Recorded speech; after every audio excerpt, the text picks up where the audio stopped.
Huawei's been at the smartphone game for a while, but I'd argue it only recently started hitting its stride.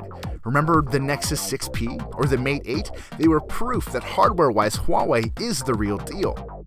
Now the company's trying to keep that streak alive with the new Huawei Mate 9, a big old smartphone that might be even smarter than you think. Here's what you need to know. First off, it has a 5.9-inch screen, which would normally feel like overkill if Huawei didn't build the rest of the phone so well. Yeah, it's a little on the enormous side, but the sloping back and near absence of bezels on the sides of the screen help it feel a little smaller than it really is. The screen only runs at 1080p, but it's still plenty crisp, and frankly more than enough to make the Mate 9 compatible with Google's Daydream VR platform. Running at 1080p is pretty good for battery life too, but it's not like Huawei went the cheap and easy route there either. The Mate 9 has a whopping 4,000 mAh battery, and the supercharged tech Huawei has been working on should get a bone-dry device to almost 60% charged in about half an hour. Huawei didn't phone it in on the camera either. Well, cameras, I should say. There's a 20-megapixel monochrome sensor for detail that adds nuance to the color data captured by a 12-megapixel main sensor. Now, together they're Leica certified, and together they're also used for a sort of 2x zoom mode, which the company has been really bad at explaining. The Mate 9 is snappy too, even without a Snapdragon chipset. Huawei went with an octa-core Kirin 960 chip plus 4GB of RAM and a beefy graphics processor.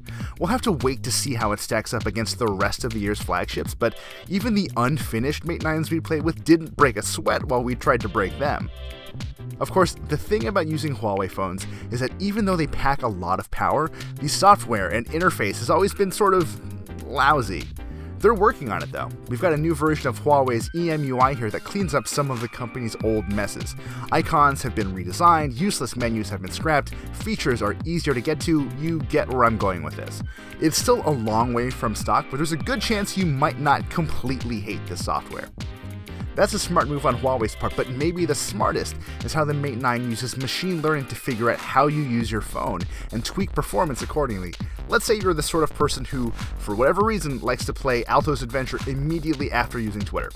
The Mate 9 should pick up on that pattern and optimize available memory and CPU performance while you're checking tweets in anticipation of that game being launched.